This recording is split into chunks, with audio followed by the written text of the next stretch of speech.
Como se los habíamos anunciado, estamos ahora con el profesor titular de la Universidad Católica de Temuco, el doctor Claudio Inostroza Blanchetó, quien nos acompaña en el estudio. Gracias, profesor, por acompañarnos. Muchas gracias por este espacio. Bueno, profesor titular, que no es poco decir, porque aquellos que nos ven en la casa probablemente no pueden distinguir qué significa esto, pero es el máximo reconocimiento a la trayectoria académica que puede tener un profesor en una universidad. Así es que nuestro reconocimiento antes que todo, profesor. Muchas gracias.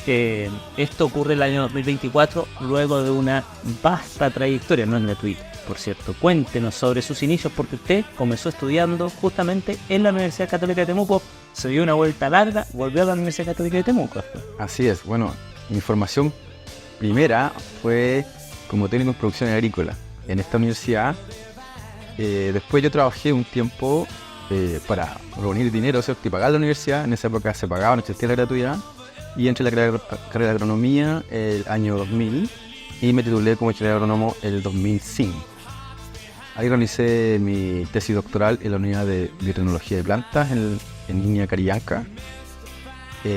Y después de un tiempo salí, me titulé, ejercí, hice asesoría, como un año aproximadamente, hice un poco de docencia. Siempre me gustó la investigación, la verdad, siempre tuve esa curiosidad de la investigación, siempre supe que quería de alguna forma seguir el posgrado. Y en el año 2007 yo postulé al doctorado en Ciencias y Recursos Naturales en la Universidad de la Frontera y continué mis estudios de posgrado. Uh-huh.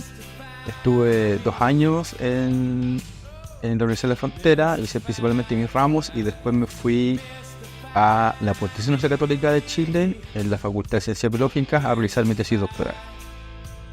Posterior a ello, terminando principalmente mi tesis doctoral, hice una pasantía postdoctoral en la Universidad de Maryland y en el USDA en Estados Unidos. Y justo, bueno, sale la oportunidad, ¿cierto?, de postular, ¿cierto?, un cargo académico, principalmente de investigador. En esa época era de los núcleos de investigación. Entré como investigador de núcleo en el año 2012 en la Universidad Católica de Temuco. Se dio su recorrido por distintas partes, no solo en Chile, sino también en el extranjero. Llega a la Universidad Católica de Temuco y comienza también una fructífera carrera en el ámbito de la investigación, con distintos proyectos que ha liderado, en los que ha participado, ha patrocinado, que han excedido las fronteras incluso de nuestro país y hoy día se pueden conocer en distintos lugares del mundo. Cuéntenos un poquito más acerca de cómo fue desarrollando y también enfocando un poco más la investigación. ¿Qué paso lo llevó al siguiente? Bueno, siempre cuando uno hace investigación, esto nace evidentemente desde una formación de posgrado, ¿no? En mi formación doctoral uno hace muchas redes de contacto, colaboración, y evidentemente tu trabajo va marcando obviamente una línea, ¿no? Y eso también me posibilitó conocer investigadores internacionales con los que hasta el día de hoy seguimos trabajando. En el caso de mi formación ya en la Pontificia Universidad Católica de Chile, ¿cierto? Cuando hice mi tesis doctoral, lo mismo. De hecho, con mi ex director de tesis doctoral seguimos trabajando hasta el día de hoy. Recientemente nos publicamos un proyecto anillo entre la Universidad Católica de Temuco, Universidad Autónoma de Chile y la Universidad de la Frontera. Y esto te abre un abanico de contactos, ¿cierto? Y posibilidad de hacer investigación, de publicar en conjunto. Tenemos colaboración con Brasil, por ejemplo, en la Universidad Federal de Viçosa, con el doctor Adrián Nunes Nessi, Wagner Araujo, allá en Brasil.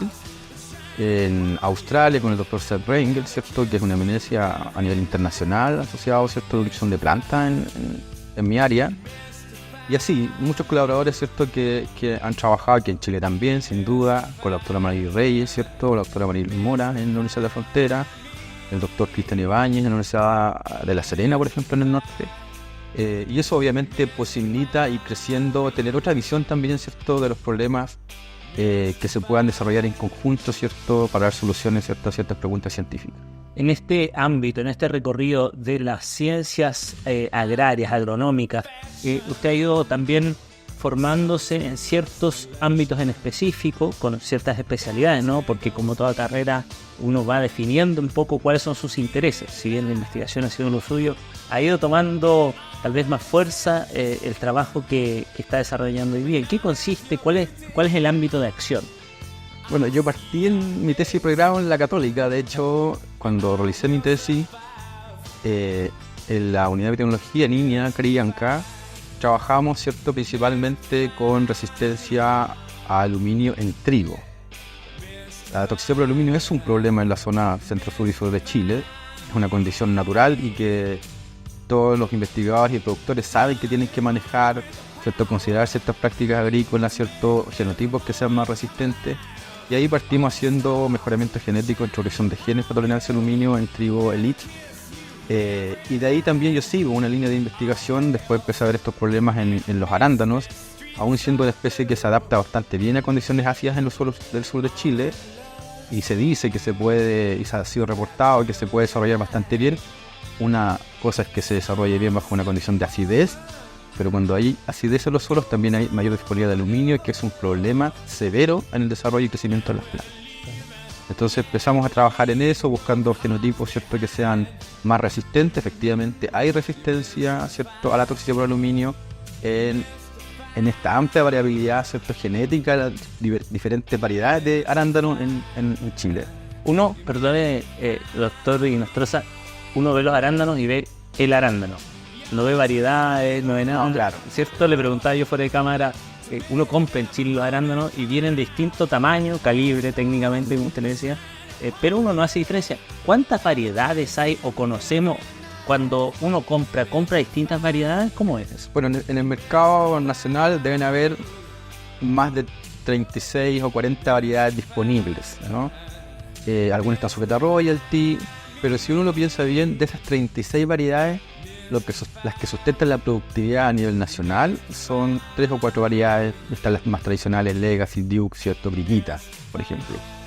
Pero son variedades más antiguas, ¿no? Han entrado nuevas variedades que también son muy prometedoras en cuanto al rendimiento y también, por ejemplo, lo que hablamos sobre el calibre. Y eso es importante hoy en día para el productor, mejorar los volúmenes, mejorar el calibre, ¿cierto?, y la calidad y condición de la fruta, o sea, fruta firme que llegue a mercado a destino, ¿cierto?, y por ello tengan un mejor precio, ¿cierto?, y mejor rentabilidad para los productos. Hay un trabajo que va detrás de lo que uno ve como producto final, ¿no?, que puede encontrar en la feria, en el supermercado, que tiene que ver con lo que usted decía, con la producción, con el desarrollo, con el mejoramiento también de este tipo de productos que nosotros no alcanzamos a ver en nuestra mesa muchas veces como chilenos, ¿cierto?, en una zona que produce además esta fruta, pero que principalmente se va al extranjero. ¿Es así? ¿Cómo ocurre este proceso productivo? ¿Cuánto queda acá? ¿Cuánto se va? Bueno, básicamente el negocio de los productores en Chile está basado, ¿cierto?, en la fruta de exportación, en fresco, dependiendo del rubro. Sin duda, entre mayor porcentaje de fruta fresca de exportación, mejor es la rentabilidad para ellos.